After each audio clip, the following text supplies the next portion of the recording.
Hi, I'm Valerie Sung, Paediatrician and Clinician-Scientist Fellow at the Murdoch Children's Research Institute.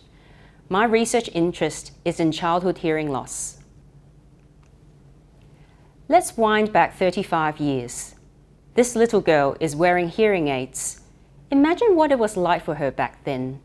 She would have been living in a world of silence until she was 2 to 3 years old, when her parents discovered she was mute and deaf.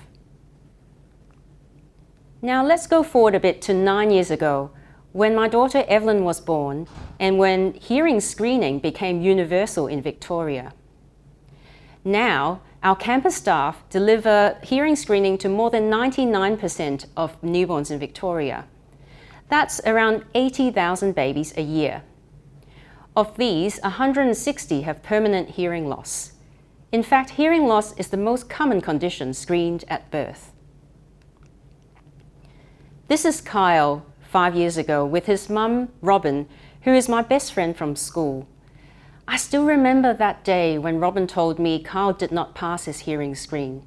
She was devastated to find out he had profound hearing loss in both ears. But here he is now, all ready to go to school. Because he had early access to hearing aids, cochlear implants, and early intervention, he is doing so well. Dear Mommy, happy birthday. I love you. Thank you for everything. Love, Kyle. But not all children do as well as Kyle. In fact, many children with hearing loss still face a lot of challenges with their development and learning, and we still have a long way to go to understand why. This is me in clinic with Ned. As a paediatrician, I'm often frustrated I cannot answer some very simple and important questions that parents ask of me, like, why does my child have hearing loss? What will happen to my child? And how can we stop the hearing loss from progressing? One of the causes of progressive hearing loss is the virus CMV. It's the most common and potentially treatable cause of hearing loss and cerebral palsy. In 2019, we piloted a targeted screening program for CMV through 4 maternity hospitals in Victoria. We showed the program to be feasible and acceptable, with parents taking a very simple saliva swab from their newborns within 21 days of birth.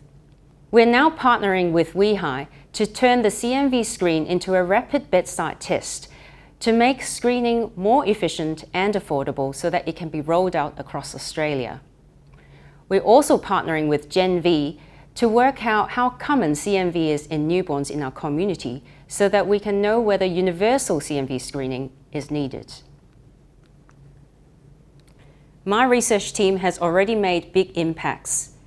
In the next 35 years, I believe our work will address 3 main goals for families at the point of diagnosis of their child's hearing loss.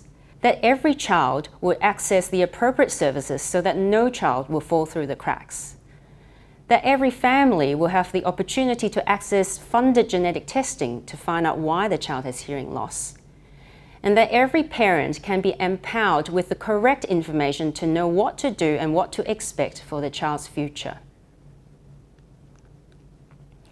I leave you now here with Teddy, one of the babies who was discovered to have CMV and profound hearing loss through our screening program.